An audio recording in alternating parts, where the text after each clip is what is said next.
أهلا بيكم يا أصحابي، وحشين عاملين إيه؟ وإحنا بنقدم مع بعض محتوى ASMR بشكل مختلف، محتوى نخرج منه بطاقة إيجابية، ومحتوى نحل منه مشاكلنا النفسية ومشاكلنا اللي بنواجهها في حياتنا. محتوى طبعا أكيد للاسترخاء، ولكن مش بس للنوم، ولكن عشان نكون سعداء ومرتاحين في حياتنا. فلو بتعافر مع نفسك كل يوم وحاسس إنك مش قادر تكمل، الفيديو ده ليك. وأنا مش بس جاي عشان أقول لك إزاي تخس، ولكن برضو عشان تعرف انك مش محتاج تثبت لحد ان انت كويس او ان انت جميل. ولكن طبعا كل مشكلة ولها حل، ولازم نفهم ايه المشكلة اللي احنا بنواجهها في حياتنا، واللي بتواجهها كتير من البنات واكيد شباب طبعا. بس الموضوع بيكون مؤلم للبنات اكتر، مؤلم للشباب طبعا في حياته وفي شغله وفي عمله، ومؤلم للبنات اكتر طبعا، لان البنت بطبيعتها بتحب تكون جميلة وبتحب تظهر بمظهر جميل، وده حقها الطبيعي. انت بس محتاج تحب نفسك في رحلة التغيير، هو ده اللي لازم تفهمه. انت محتاجة تحبي نفسك عشان تقدري توصلي للتغيير الحقيقي. والحب للنفس ده امر مهم جدا، وهو ده اللي لازم نبدأ بيه. خدوا بالكم في هدية مهمة قوي في اخر الفيديو، بس طبعا انا مش مخليها لاخر الفيديو عشان تكملوا معايا الفيديو للاخر، لا، ولكن عشان نفهم كل حاجة، نفهم الابعاد، نفهم ابعاد المشكلة ونفهم حلولها، وفي الاخر اقول لكم الهدية اللي هتجيب من الاخر، ونعرف من خلالها هنمشي ازاي وهناخد قرارنا من الفيديو ده بجد. بعد ما نفهم كل الابعاد هنفهم ازاي هنقدر ان احنا نواجه المشكلة اللي هي اصلا يعني مشكلة احنا مش ذنبنا، مش دي ذنبك ولا ده ذنبك. انت في حد ذاتك عارف ان انت كويس وان انت جميل، لكن وصلت لمرحلة بدأت تكره نفسك فيها. وخد بالك انت مش لوحدك، واكيد في كتير بيعانوا من نفس المشكلة ده، وانا معاك، هساعدك وهساعدك نحل المشكلة دي مع بعض. ايوه بجد، بكل ثقة، واسمعيني للاخر، مش هتخسري حاجة، واحنا مع بعض اهو، هنناقش الموضوع مع بعض. انتوا صحابي واخواتي، واحنا قاعدين هنا مع بعض عشان نتكلم في الموضوع بكل وضوح وبكل وضوح وبكل صراحة وبكل وضوح. شوفوا، مفيش حاجة اسمها فشل، إنما في حاجة اسمها تجربة. ما هو الجسم بيتغير مع الوقت، لكن النفسية لو تعبت هتبوظ أي حاجة حتى لو خسيت. أهم حاجة النفسية أهم. كل شيء وارد في الجسم ممكن يحصل، لكن النفسية هتبوظ أي حاجة حتى لو مشيت في خطوات حقيقية. طالما نفسيتك أو نفسيتك مش تمام، ما قدرتيش إن انت تتحكمي في مشاعرك ونفسيتك، والمشاعر السلبية اللي انت حاسة بيها مشاعر الذنب. انت مش محتاجة تثبتي لحد ان انت جميلة او ان انت كويس، انت فعلا كويس، وانت حاسة بالمشكلة لانه انت شايفاها انها مشكلة. بس ما تكبريش المشكلة جواكي وتتخليها تأثر على نفسك وتألمك نفسيا. جلدك لذاتك هيوصلك لمرحلة صعبة، وهتندمي ومش هتقدري تخرجي من المرحلة دي. كل حاجة في الدنيا محتاجة صبر، محتاجة مثابرة.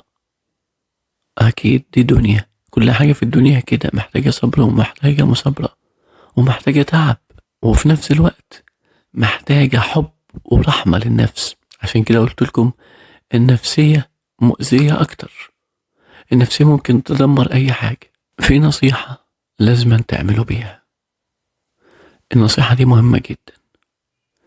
ابعدوا عن أي فيديو يقابلكم بيتكلم عن التخسيس أو الرجيم، بجد ابعدوا عن الفيديوهات اللي فيها تخسيس أو رجيم. أي فيديو يظهر قدامك أو قدامك فيه تخسيس أو رجيم اعمله بلوك فورا.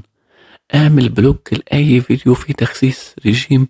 كل الفيديوهات اللي بتتكلم عن الموضوع ده اعمل له بلوك. اسمعي مني بجد، لأن ده بيحسسك بالذنب أكتر، وبيشرحوا كلام ونظام غذائي وحاجات عجيبة، وانت طبعا وانت ما تقدرش تتحملي ده، ومش محدش فينا يقدر يتحمل ده، محدش فينا يقدر يتحمل ده. الموضوع مش سهل، ومع الأسف بصراحة معظم اللي بيقدموا النوع ده من المحتوى مهما كانوا دكاترة أو غيره يعني بياكلوا عيش على قفانا، ويقول كلام والمتابعين يزيدوا وفي نفس الوقت يحبطوا ونفسيتهم تتعب أكتر.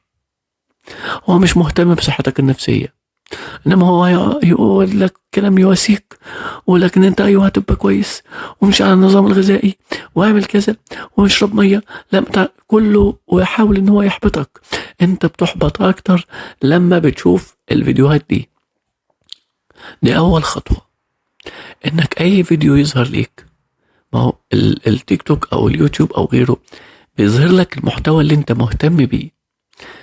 كل ما الفيديوهات تظهر لك وتشاهدها وتشاهديها هتتعبي أكتر، وهتكرهي نفسك، وهتكرهي كل حاجة حواليك. أول نصيحة، بلوك لكل الفيديوهات اللي ما هو انت كده احنا بنعاني من المشكلة. خلاص احنا عرفنا المشكلة. برامج التغذية اللي هم بيقولوا عليها برامج أونطة من الآخر. أنا لو عاوز أخس أنا هخس وهتعلم وهعرف وهبحث عن النت، وممكن أشوف دكتور وأتعلم وأعرف وأمشي على نظام غذائي. مش محتاج الناس الفتاين أو الدكاترة الأونطة من الآخر، هو اللي بياكلوا على قفانا عيش وبياخدوا مشاهدات عشان يحبطوك نفسيا. انت بتحبطي نفسيا لما بتشاهدي المحتوى ده، وبيقولوا كلام عشان تبقى حلوة وعشان تبقى جميلة ويحسسك بالضعف والانكسار أكتر، وتكسري نفسك جواك بسبب ان انت بتسمعي كلام زي ده، بتتعبي أكتر. طب انت عارفة انك لو بتمشي مثلا كل يوم ربع ساعة مشي بس بانتظام، ده مفيد ليكي؟ مش بقولك نصايح برضو زيهم كده، لا. لو بتمشي كل يوم بس ربع ساعة، ما انا قلت لكم بس اصبروا، احنا لسه ما وصلناش لاخر الفيديو، هقول لكم بس يعني برضو اضغطوا لايك واشتركوا في القناة ونوروني، قولوا ايه رأيكم في التعليقات. انا لما بعمل حاجة فيديو ليكم لاخواتي طبعا، انا ببحث عن الكلام ده كويس قوي وبعمل دراسة عنه، مش بقول اي كلام، فبركز في كل كلمة انا بقولها، وببحث عن المحتوى اللي بقدمه. ليه؟ لاني حابب راحة اخواتي، ودايما بقولك في التعليقات ربنا يقدرني واكون اقدر اسعد اخواتي، ربنا يقدرني واكون سبب سعادة لاخواتي. فبرضو يعني قدروني وضغطوا لايك واشتركوا في القناة وقولوا رأيكم يعني. فانا مش بقولك نصايح او كلام عابر، وطبعا انا عارف ان ده محتوى ASMR وانا بقدمه بشكل مختلف علشان نفيد نفسنا ونفيد اخواتنا، حتى ان انا مش بهمس ولكن بتكلم بصوت خافت عشان نقدر برضو نكون مرتاحين نفسيا. وطبعا الصوت الجميل اللي هو الهمس صوت جميل طبعا وبيساعدنا على النوم. واكيد انا بحب محتوى ASMR، فركزوا معايا. انا اسف انا طولت عليكم، لكن احنا برضو مع بعض يا اخواتي وقاعدين بندردش، وهقول لكم دلوقتي فركزوا معايا. فلو هنمشي مثلا ربع ساعة يوميا عادي، ده جميل.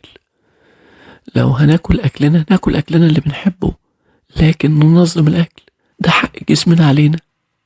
وحتى ميعاد دخول الحمام ننظمه، أيوة، وميعاد نومنا ننظمه. لازم ننام بانتظام بالليل، ونحدد لنفسنا وقت النوم ووقت الأكل، ونقسم وجبتنا، ناكل اللي احنا عايزينه بس نقسم الوجبة، ناكل براحتنا الأكل اللي احنا بنحبه بس نقسم الوجبة. ولازم نكون بنمشي يوميا حتى على الأقل ربع ساعة، لازم يكون في حركة للجسم، لازم، ده أمر طبيعي. وأنا هنا مش بقول إنه لا، في ما عارف إن في ناس بتمشي وبتتحرك وإنه مع الأسف في مشكلة، بس المشكلة الأكبر هي المشكلة النفسية. وصدقوني هتعرفوا الهدية في الآخر، وهتفهموا قصدي في الآخر، وهوضح لكم كل حاجة. طب هتعرفوا إن انتوا لو هتدوا لنفسكم استراحة ذهنية بعيد عن كل الضوضاء والمشاكل اللي حواليكم، حتى لو 5 دقايق بس، ده مفيد ليكم، مفيد ليكي، مفيد لنفسيتك ولصحتك. أيوة، النفس أهم حاجة ترتاح عشان تقدر تفكر، عشان ما هو النفسية، لو النفسية مرتاحة هتكون عندها القدرة إنها فعلا إنها تهتم بصحتها وتخس وإن هي تكون أفضل. أي النفسية، مش أنت، نفسيتك. أنت بتفكري إنه شعري ووشي وجسمي لا لا لا لا، ما هو أنت كده بتتعبي نفسك أكتر، فهتكرهي نفسك. ما هو احنا مش بنكره جسمنا، ده احنا بنكره نفسنا، ده بيخلينا نكره نفسنا. جلد الذات ده أصعب حاجة. ربنا ما خلقكش عندك سمنة، ربنا ما خلقكيش عندك سمنة، إلا بقى إذا كان في أمراض فعلا بحثت عنها، ودي أمراض قليلة جدا جدا اللي عندهم سمنة. لكن اللي عندهم يعني مشاكل عضوية، مش هذكر أسامي الأمراض دي، لكن المشاكل دي بتبقى يعني قليلة جدا. لكن الأغلبية مشاكل منها وراثية، بس الأكتر منها مش الوراثة. اصبروا، الهدية في آخر الفيديو هتفهموا أكتر. ما هو أنا مش بقول لك عشان بس نفهم مع بعض واحدة واحدة وهنفهم كل حاجة. ما أنت ولازم أنت برضو كمان تكونوا عارفين إن إحنا لازم ناخد الموضوع واحدة واحدة ونفهم بكل بساطة. يبقى نركز بقى، هنبعد عن كل محتوى بيحسسنا إن إحنا جسمنا في مشكلة. هنحاول إن إحنا نمشي ربع ساعة، هنشرب مياه بانتظام، هناكل الأكل اللي نفسنا فيه ولكن هننظمه، وهتبقى الكميات قليلة بسيطة، بس مش قليلة قوي قوي، يعني ما تحرمش نفسك من حاجة. لازم ننام بانتظام بالليل، لازم ندي لنفسنا فرصة ان احنا نقعد في هدوء وفي راحة بعيد عن المجتمع اللي حوالينا، او العيلة او الأسرة او حتى الأصحاب. لازم يكون في جلسة لنفسنا مع نفسنا، ولازم نحس بقيمة نفسنا ونحب نفسنا. ما هو ليه انت بصوا ليه انت كره الوضع اللي انت فيه؟ لانك بتحبي نفسك. ما تجلديش نفسك، لان جلدك لنفسك هيوصلك لمرحلة اصعب من كده، مرحلة مش عايز اقولها ايه اللي هيحصل فيها، مرحلة سيئة بقى.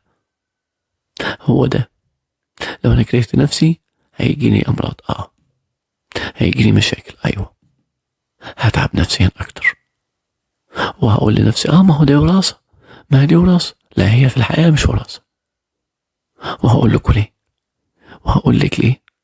ركزي معايا، انت بتتفاعلي عاطفيا مع نفسك، ذكر او انثى كلنا زي بعض. هتكرهي نفسك، هتتعبي. انت بتحبي نفسك، عشان كده انت عايزة حل لمشكلتك. احساسك بالذنب مش هيفيدك، ولا وزنك هيخس بالطريقة دي، ولا هتوصلي للي انت بتحلمي بيه، بل بالعكس بتدمري نفسيتك اكتر. ورغم ان الحل بسيط وموجود وسهل، والحل في ايدك انت وفي ايدك انت، الحل في ايدينا.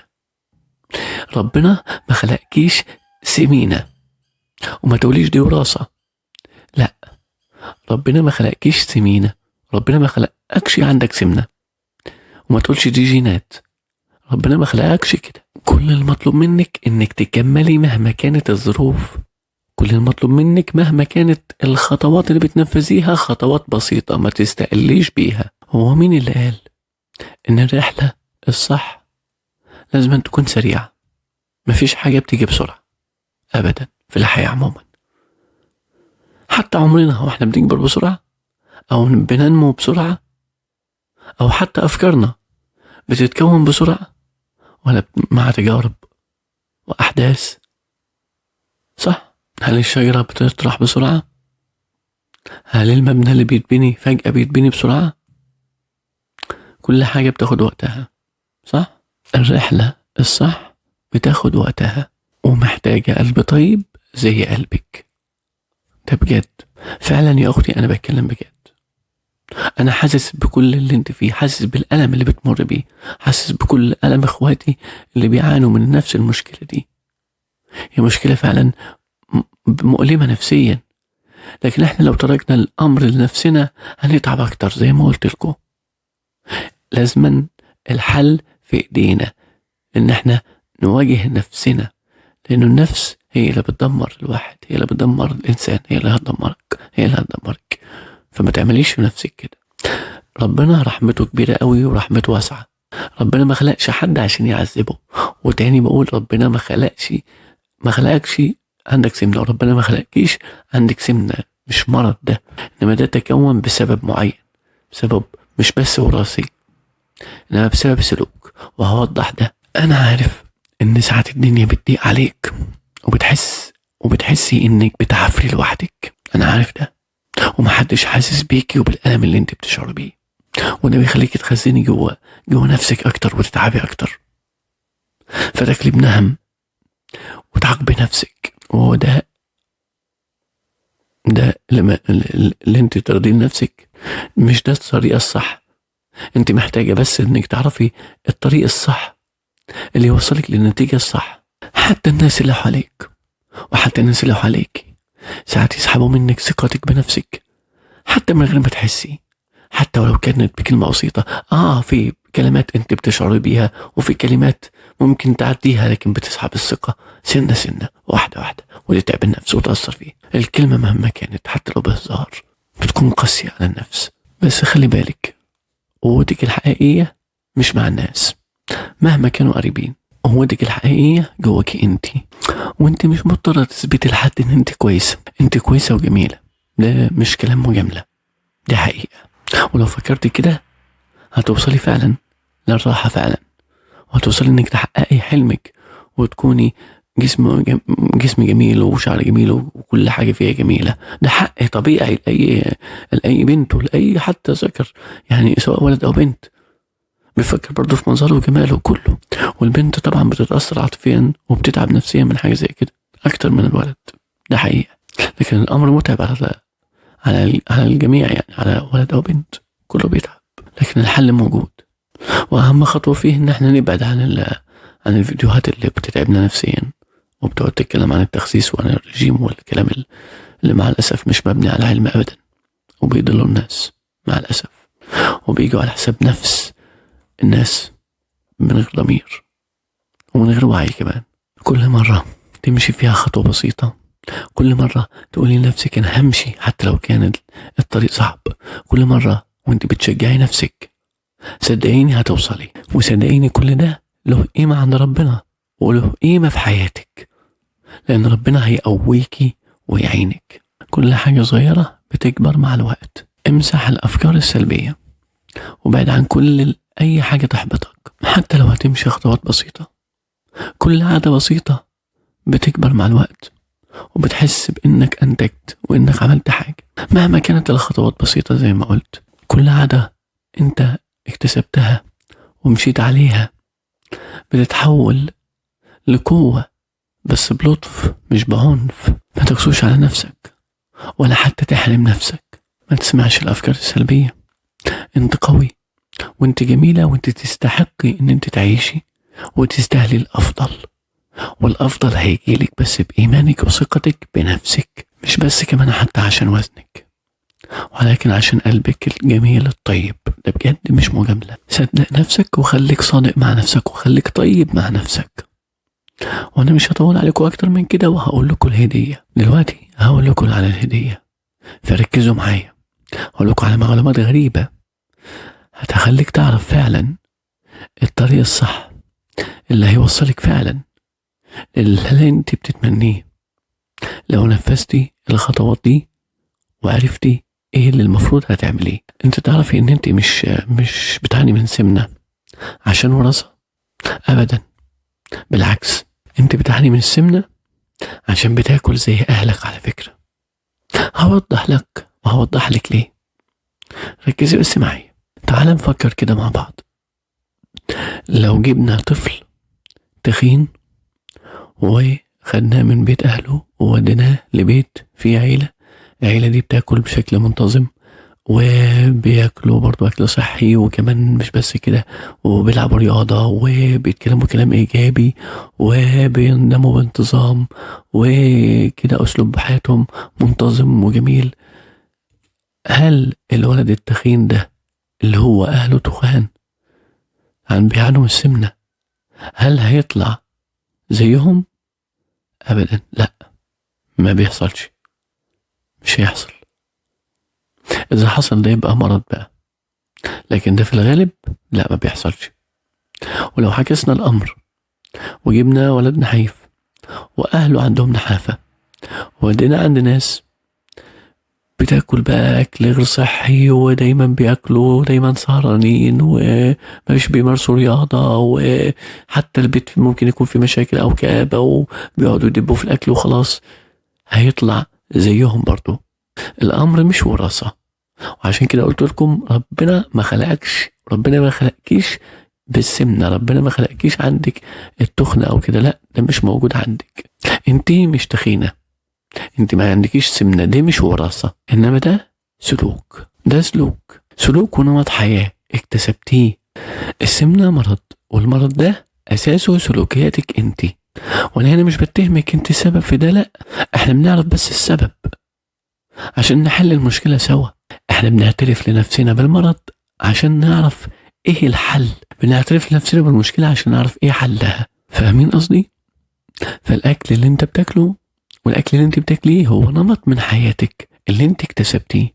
النمط ده فيه اكل غير صحي، اكل بصورة ما فيش فيها تنظيم، اكل مش مهم يكون غذائي، مش بطريقة سليمة، ما فيش نوم سليم، نمط حياة مش في كسل، ما فيش في رياضة، مش صحي. النمط ده هو اللي وصلنا للمرحلة دي. الناس اللي انت بتعاشرهم وبتعيش معاهم بيطبقوا عليك. وانا هنا مش بقول مثلا ان احنا نسيب اهلنا، لا، انما انا قصدي ان احنا نتحدى الظروف اللي احنا عايشين فيها. الظروف اللي احنا عايشين فيها، رغم الظروف دي هنعمل ده، هنعمل لنفسنا حياة خاصة بينا رغم الظروف اللي احنا عايشين فيها وعايشين مع اهلنا. حتى لو كانوا هم عادي يعني ماشيين في المشكلة دي او عايشين بنمط الحياة دي، انا بقى رغم الظروف دي هعمل العكس. فالحل هنا، هي دي بداية الحل. بعد ما عرفت المشكلة، أنا بقى رغم ده هتحدى ده وهمشي على نمط حياتي اللي أنا أرسمه أنا لنفسي أنا، لأن أنا بحب نفسي وما فيش حد هيحب نفسه أكتر مني. زي ما أنا بعاني من الألم لوحدي، الناس اللي أنت عايشة معهم بيطبقوا عليك، هو ده طبيعي. الحل هو إن أنا أغير ده، أغير البيئة المحيطة بيا. وبقول تاني، مش معناه ان انا اسيب اهلي او بقول غير اهلي، ولكن انا هغير نمط حياتي وسلوكي انا. بس سلوكك هو ده اللي هتغيريه في حياتك. بس خدي بالك، اوعي تقولي انه مفيش امل، وان دي وراثة، وان انا هتعب، وانه ما فيش اصلا امل من الكلام ده كله. هتعبي نفسك اكتر وهتتعبي اكتر. لا، ما تفكريش بالاسلوب ده وبالطريقة دي. اوعي تكبري وتقولي هفضل كده ومفيش امل. لا، الحل قول انا محتاج فعلا افهم صح واغير العادات والسلوكيات، اغير النمط اللي مبهدل حياتي ومبهدل ثقتي في نفسي، اغير النمط والسلوكيات اللي كرهتني في حياتي. هو ده الحل، وهي دي طريقة التفكير الصح. وصدقيني ربنا هيعينك وهيقويكي لو فكرت بالشكل الايجابي ده، لان اكيد ربنا مش خليك عشان تتعذبي بالشكل ده. لازم تكون عندي ايمان بربنا ان ربنا مش خليني كده، ده هيكون سبب اكبر. ولما احب نفسي ربنا هيعني اكتر. طالما انا عاوز اطور نفسي للاحسن، ربنا هيعني، لان ده في مصلحة ليا ولصحتي، وده امر مهم. انا بهتم بصحتي فربنا هيعني، ده بجد مش كلام. فانا لازم اعتبر لنفسي وما كبرش، اعرف المشكلة واعرف حلها واحاول وعافر فيها، وكل خطوة انا ببنيها هتكبر مع الوقت، وثقتي بنفسي هتزيد اكتر. فالاول خطوة ان انا اتوكل على الله وربنا يعيني.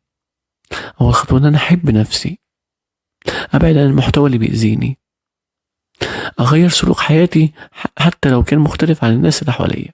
حتى لو هاكل في غرفتي لوحدي، هغير حياتي، انا هاكل لوحدي، أنا لي نظام لوحدي، خلاص أنا ما كنتش عايزة. أنا دلوقتي باكل لوحدي، ما معلش، مش بقطيعة ولا بعد عن الأهل، لكن أنا إنسان، أنا حر، أنا باكل أكل براحتي، باكل سلوك بتنظيم بشكل براحتي. حتى لو هو حد مثلا انت بتعمل ريجيم، انت مش عارف ايه والجو ده، انا بعمل ريجيم، اعمل زي، او انا مهتم بصحتي عادي. خليكي باردة مع اللي ممكن يقول كلام زي ده، والكلام ده لازم انت تتجاهليه تماما، لانه محدش حاسس بالمشكلة غيرك انتي. دي مشكلتك انتي، ودي حياتك انتي. فلما حد يتكلم عن حاجة تخص حياتك ما تهتمش بيها، لان انت حياتك، وما توجهيش ولا تزعلي حد منك. لا، عادي، عادي خالص. انا انا بعمل، انا مع نفسي مش متابع مع دكتور ولا حاجة. انما انا باكل اكل براحتي، باكل بطريقتي اللي تشبعني، باكل بالطريقة اللي تمتعني. انت بتستمتع بالاكل بالطريقة دي، انا بستمتع بالاكل بطريقة مختلفة. انا ليا طقوس تانية في الاكل، انا باكل بطريقة بمزمز الاكل، بستمتع باكلي. انا حرة، انت حر كده يعني. كل واحد له طريقة. انا بقول يعني ازاي ترد، يعني اللي هو رد كده خفيف ظريف وخلاص، وتجاهلي تماما. خد الامور بضحك وهزار وبحب وبرحمة للي حواليك واللي لنفسك. تاني هقول، السمنة مش مكتوبة في جيناتك، السمنة مش مكتوبة في جيناتك، وربنا ما خلقكيش كده. واجه نفسك بالحقيقة دي واعرفيها، ولما تعرف ان ربنا ما خلقكش كده، ولما تعرفي ان ربنا ما خلقكيش كده، هتفرحي اكتر، وهتبدأي وهتنجحي وهتوصلي. بس الاهم تحبي نفسك. ما تقوليش وخالد قال ماشي شكرا يا خالد، وخالد قال كلمتين، ولا لا لا لا، كده انت بتدمر نفسك. ليه يا اخواتي؟ ليه؟ لا، اوعى تعمل كده، اوعي تعملي كده. لازما تقنع نفسك ان ربنا ما خلقكش كده، ما خلقكيش سمينة، لا بجد. لكن ايمانك بربنا هو هيوصلك، وهيوصلك لده، هيوصلك لان انت تكوني احسن. لان المشكلة اللي انت مش حاسة بيها هو ان عقلك هو عدوك، وهو اللي بيحاول يهرب من المشاكل دي ويخدرك، وده هيوقعك في معصية، وهيوقعك في ذنب تجاه نفسك، وانت اللي هتتعبي في الاخر. السمنة مش موجودة في جيناتك. من الاخر كده، هنا السؤال، هل هتاخدي القرار ولا هتسيبي نفسك بالوضع ده؟ هل هتاخدي القرار من دلوقتي انك تغير حياتك، ولا هتفضلي ماشي على الوضع ده وتتعبي نفسك وبس؟ هل هتخلي عقلك يخدعك وتفضلي عايشة دور الضحية؟ هل ده ينفع؟ ولا هتاخدي القرار من دلوقتي، من الفيديو ده، انك هتغيري نمط حياتك؟ انت كويسة، انت بخير، انت فعلا جميلة، وده مش كلام، بدليل ان انت عارفة المشكلة وعارفة حلها. ايوه عارفة حلها جواكي، انت عارفة الحل، بس بتقولي المبررات وبتضغطي على نفسك انه ده مش ذنبك. ما تعيشيش دور الضحية، هتتعبي نفسك. طول ما انت بتعيشي دور الضحية هتتعبي اكتر. ابدأي من دلوقتي غير حياتك، وانت كمان ابدأ من دلوقتي غير حياتك. انا بحبكم قوي يا اخواتي، واتمنى اكون قدرت اسعدكم.